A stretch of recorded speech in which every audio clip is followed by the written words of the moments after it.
अस्सलामु अलैकुम वरहमतुल्लाह dear brothers and sisters. इस वीडियो में हम बात करेंगे कोरल्स की। वीडियो को स्टार्ट करने से पहले एक चीज़ कहना चाहूँगा कि अगर आपको मेरे वीडियोस अच्छे लगते हैं, इनसे आपको फ़ायदा पहुँच रहा है, तो काइंडली इन वीडियोस को लाइक कीजिए और शेयर भी कीजिए ताकि और भी बहुत सारे जो बच्चे हैं उनको भी फ़ायदा मिले। और अगर अभी आपने चैनल को सब्सक्राइब नहीं किया है, पहली बार देख रहे हैं चैनल को, तो चैनल को सब्सक्राइब कीजिए क्योंकि इंशाअल्लाह मैं वेरीड जो बायोलॉजी के जोलॉजी के टॉपिक्स हैं, चाहे वो जेनेटिक्स के हों, मॉलिक्यूलर बायोलॉजी के हों, क्लासिकल जो सिस्टमेटिक जोलॉजी हैं, टेक्सोनॉमी के हों, जिसको आप डाइवर्सिटी कहते हैं, almost I will try to touch each and everything by the permission and will of and grace of almighty Allah. तो चैनल को सब्सक्राइब कीजिए और दूसरों को भी तरगीब दीजिए, इंशाल्लाह आपको फ़ायदा ज़रूर होगा। तो चलिए स्टार्ट करते हैं। इस वीडियो में हम बात करेंगे कोरल्स की। कोरल्स क्या हैं? यहाँ से क्वेश्चंस अक्सर डिफरेंट कॉम्पिटिटिव एग्जाम में पूछे जाते हैं। कोरल्स क्या हैं बेसिकली? तो कोरल्स एक्चुअली एनिमल्स ही हैं, ये सिलेंट्रेट्स हैं। अब हमने आपको कहा है कि सिलेंट्रेट्स में यूजुअली दो फॉर्म्स होती हैं, पॉलिप और मेडुसी। तो कोरल्स क्या हैं? They are polypoid coelenterates. ये ऐसे सिलेंट्रेट्स हैं जो खाली पॉलिप्स होते हैं, और ये पॉलिप्स फिर अगर अलग अलग रहें या कॉलोनीज़ में रहें तो ये अपने अराउंड एक शेल, कैल्शियम कार्बोनेट का शेल सिक्रीट करते हैं, बाद में उसको भी कोरल कहते हैं। लेकिन कोरल खुद में एक एनिमल होता है। सो हम कहेंगे दीज आर पॉलीपॉइड सिलेंट्रेट्स। और ये कोरल्स मोस्टली मरीन होते हैं। मरीन जो कोरल्स हैं they belong to class anthozoa of coelenterata. लेकिन कुछ कोरल्स फ्रेश वाटर भी हैं, सम और फ्रेश वाटर, और वो फ्रेश वाटर कोरल्स जो हैं they belong to class Hydrozoa of Coelenterata. Hydrozoa class जो है इसमें दो ऑर्डर्स हैं। There are two orders of Hydrozoa, Stylasterina और मेलिपोरिनिया। स्टाइलस्टेरिना एंड मेलिपोरिना, ये दो ऑर्डर्स हैं क्लास हाइड्रोजोआ के, जिनके मेंबर्स कोरल्स बनाते हैं, इसलिए उनको भी कोरल्स ही कहते हैं। ये फ्रेश वाटर्स हैं। देन अभी मैं बात कर रहा था ये कोरल्स क्या काम करते हैं। Basically they secrete calcareous skeleton, calcareous shell, calcium carbonate का शेल ये सिक्रीट करते हैं, इनकी एपिडर्मिस सिक्रीट करती हैं, और वो बाद में उसी शेल में रहते हैं, और वो शेल्स जब मिलते हैं बहुत सारे तो वो कोरल बनाते हैं। कोरल्स के बारे में और इम्पॉर्टेंट बात, they feed at night. Corals जो फीडिंग करते हैं they feed at night, this is very very important. Then corals के बारे में और एक इम्पॉर्टेंट बात है कि कोरल्स दुनिया के किन वाटर्स में ज़्यादा हैं। तो याद रखना है आपको, they are abundant in tropical seas, जो गर्म टेम्परेचर वाले सीज हैं वहाँ पर ज़्यादा है। और कोरल बनने के लिए टेम्परेचर जो required temperature, again very important, more than 20 degree centigrade temperature होना चाहिए, all around 22 degree, more than 20 और अराउंड 22 डिग्री सेंटीग्रेड टेम्परेचर होना चाहिए। इस टेम्परेचर पे कोरल्स बनते हैं। नाउ कोरल स्केलेटन क्या है? तो अभी मैंने बात की कोरल्स क्या सिक्रीट करते हैं, कैल्शियम कार्बोनेट शेल, उसको कोरल स्केलेटन कहते हैं। अब यहाँ पर जो सॉलिटरी कोरल्स होते हैं, इंडिविजुअल अलग अलग रहते हैं, उनका जो स्केलेटन है उसको कहते हैं कोरलाइट। कोरलाइट, तो कोरलाइट क्या है? Corallite is the skeleton of solitary coral. और आपको याद रखना है कि ये कोरलाइट कौन सिक्रीट करता है? The epidermis of the polyp secretes the corallite और कैल्शियम कार्बोनेट। अब जो कॉलोनियल कोरल्स होते हैं, जो कॉलोनी में रहते हैं, है ना, तो उनके कोरलाइट्स फिर फ्यूज़ होते हैं आपस में, और फिर वो कंटिन्यूअस जो स्केलेटन बनता है कैल्शियम कार्बोनेट का, उसको कहते हैं कोरेलियम। कोरलाइट सॉलिटरी कोरल्स का स्केलेटन है, कोरेलियम कॉलोनियल कोरल्स का स्केलेटन है। अब कोरलाइट का अगर हम स्ट्रक्चर देखें तो एक कोरलाइट जो है ना, ये एक कप लाइक होता है। It's like a cup, it's like a cup. Cup की जो बेस होती है, ओके, इसको कहते हैं बेसल प्लेट। और जो वॉल होता है कप का, इसको कहते हैं थीका। ओके, कप का बेस, उसको बेसल प्लेट कहते हैं, और कप के वॉल को कहते हैं थीका। बीच में, कप के बीच में कुछ रिजेस होती हैं, वर्टिकल रिजेस होती हैं। कप के बीच में वर्टिकल रिजेस होती हैं, इनको कहते हैं सिक्लेरोसेप्टा। सिक्लेरोसेप्टा। और ये सिक्लेरोसेप्टा फिर फ्यूज होके एक कॉमन मास बनाती हैं, जिसको कहते हैं कोलुमिला। कोलुमिला, कोलुमिला, राइट। ओके, नाउ फिर ये कोरल्स जो है ना, कभी कभी इतनी ज़्यादा ग्रोथ करते हैं, इतने ज़्यादा ग्रो हो जाते हैं, वो बहुत बड़े जो है माउंड लाइक स्ट्रक्चर्स बनाते हैं। ओके, तो बिग मासेस बनाते हैं, उनको कहते हैं कोरल रीफ्स। उन बिग मासेस को कहते हैं कोरल रीफ्स। कोरल रीफ को डिफाइन एक साइंटिस्ट ने किया, TW वॉन। उन्होंने क्या कहा? उन्होंने कहा a coral reef is a mound of limestone.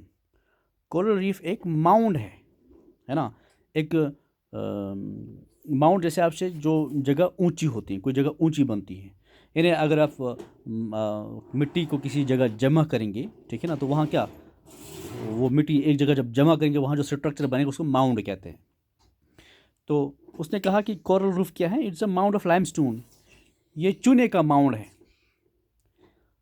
और ये इस माउंड की जो अपर सरफेस है वो सरफेस ऑफ सी के नज़दीक होती हैं, उससे ऊपर होती हैं। बना किसका होता है ये लाइमस्टोन माउंड? कैल्शियम कार्बोनेट का। बनाता कौन है? Coral polyp. सिंपल सी बात है। A coral reef is a mound of limestone the upper surface of which is near the surface of sea. Mound की ऊपर वाली सरफेस समंदर की सरफेस के साथ होगा, और ये माउंड बना है कैल्शियम कार्बोनेट का। कौन बनाता है? Coral polyp. Polyp polyp polyp, very very important. Coral को सिक्रीट कौन करता है? पॉलिप। कोरल्स बनाता कौन है? पॉलिप। पॉलिप की एपिडर्म्स, गैस्ट्रोडर्म्स नहीं। अब चीफ कोरल रीफ बिल्डर्स कौन कौन है, आपको यहाँ याद रखने हैं। एंथोजोआ के मैड्रीपोरेरिया, मैड्रीपोरेरिया, ये एंथोजोन के आउटडोर्स हैं। मैड्रीपोरेरिया, हाइड्राकोरेलिना, हाइड्राकोरेलिना, एल्सायोनेरियंस, मैड्रीपोरेरिया, हाइड्राकोरेलिना, एल्सायोनेरियंस, ये 3 ऑर्डर्स हैं क्लास एंथोजोआ के, जो चीफली मेजर कंट्रीब्यूटर्स हैं कोरल रीफ फॉर्मेशन के। कोरल रीफ्स 3 टाइप्स के हैं। एक को कहते हैं fringing coral reef. Fringing coral reef क्या है? यह ऐसा कोरल रीफ होता है जो कोई आइलैंड जो है ना, उसका जो शोर होगा, सी शोर है ना, आइलैंड के अराउंड तो पानी होता है, आइलैंड पानी में होता है, समुद्र में होता है। तो आइलैंड का जो शोर होगा ना, उसके नज़दीक एक कोरल रीफ जब बनता है, उसको हम कहते हैं फ्रिंजिंग कोरल रीफ। मैं आपको यहाँ समझाता हूँ। मान लीजिए ये एक आइलैंड है, ओके, और ये यहाँ पानी है, समंदर है, ओशन, दिस ओशन और सी, ये आइलैंड है, okay, this is island, right. तो क्या है कि यहाँ इस आइलैंड के थोड़ा सा दूर, इसके थोड़ा सा, ये जो इसका शोर है, ये इसका शोर है, दिस इज शोर ऑफ द आइलैंड। और इससे थोड़ा दूर ये ओशन है, समंदर, ये पानी है, ओशन वाटर, ओके। इससे थोड़ा दूर ये जो कोरल बना, ओके, इसको कहते हैं फ्रिंजिंग। ये फ्रिंज बनाती है ना, थोड़ा सा शोर से थोड़ा सा दूर एक सर्कुलर चीज़ बनती है, इसको कहते हैं fringing coral reef, fringing coral reef. और इसका ये वाला पोर्शन जो टुवर्ड्स ओशन होता है, this portion which is towards ocean, इसको एज कहते हैं, इसको कहते हैं coral edge, coral edge. Usually जो फ्रिंजिंग रीफ होता है, फ्रिंजिंग कोरल रीफ जो होता है, इस कोरल रीफ और जो आइलैंड होता है, ओके, आइलैंड का जो शोर होता है, इसके दरमियान कोई वाटर नहीं रहता है। लेकिन कभी कभी ये fringing reef due to fast waves ये ब्रेक होता है और पानी जो है समंदर का यहाँ तक एक छोटी सी नाली बनती है, मान लीजिए ग्रूव बनता है और कुछ पानी यहाँ रहता है। इसको कहते हैं लगून। क्या कहते हैं? लगून। यूजुअली आपको याद रखना है कि कोरल रीफ, फ्रिंजिंग रीफ इसमें लगून नहीं बनता, लेकिन कभी कभी बनते हैं। लेकिन ये लगून्स होते हैं नॉन नेविगेबल या इननेविगेबल। नॉन नेविगेबल, इसमें कश्ती नहीं चल सकती। नॉन नेविगेबल, ठीक है ना? Okay fine. तो ये देखिए, हमने देखा कि close the shore the island, और कितना ये फ्रिंजिंग कोरल जो है समंदर में कितना चला जाता है, 1/4 मीटर्स, ठीक है ना, 1/4 मीटर ये समंदर के अंदर चला जाता है। और उस ये जो एडवांसिंग पार्ट होता है, जब मैंने आपको बताया, उसको एज कहते हैं। एग्जाम्पल इसके east Indies coral, this coral reef is fringing reef. फिर सेकंड टाइप है barrier coral reef. Barrier coral reef क्या है बेसिकली? तो बैरियर कोरल रीफ ऐसा रीफ है जो आइलैंड का शोर होता है, सी शोर, उससे तकरीबन 15 किलोमीटर दूर समंदर में जो रीफ बनता है उसको कहते हैं बैरियर कोरल रीफ। और यहाँ जैसे हम इस तरह समझ सकते हैं, मान लीजिए ये आइलैंड है, ओके, और यहाँ पर 15 किलोमीटर्स अवे जो है पॉलिप्स की ग्रोथ होगी, कोरल्स की ग्रोथ होगी, ओके, ये बैरियर बनाएगा, ठीक है ना। और यहाँ बीच में क्या है, यहाँ बाहर भी समंदर है, इसके आगे भी समंदर है, और ये जो कोरल रीफ है और ये आइलैंड है, इनके बीच में भी बहुत सारा पानी आ जाता है, एक चैनल बनते हैं, इसको भी हम लगून ही कहेंगे, लगून। लेकिन ये लगून ये होता है नेविगेबल, यहाँ पर जो शिप्स हैं वो चल सकती हैं, नेविगेबल। फाइन। एग्जाम्पल क्या है?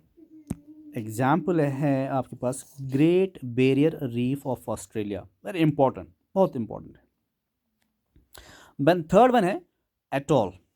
अब एटॉल क्या है? एटॉल को कहते हैं कोरल आइलैंड या लगून आइलैंड। तो एटॉल एक सर्कुलर या हॉर्सशू शेप्ड, इस तरह, ओके, इस तरह का ये रीफ्स हैं, ओके, ये कोरल्स हैं यहाँ, और बीच में यहाँ पे बीच में क्या है? पानी, समंदर का पानी बीच में है, ये पानी है बीच में, ओके। तो इसको हम कहते हैं कोरल आइलैंड या एटॉल। इस टाइप के कोरल रीफ को कहते हैं एटॉल या कोरल आइलैंड या लगून, कोरल लगून, ठीक है, वेरी सिंपल।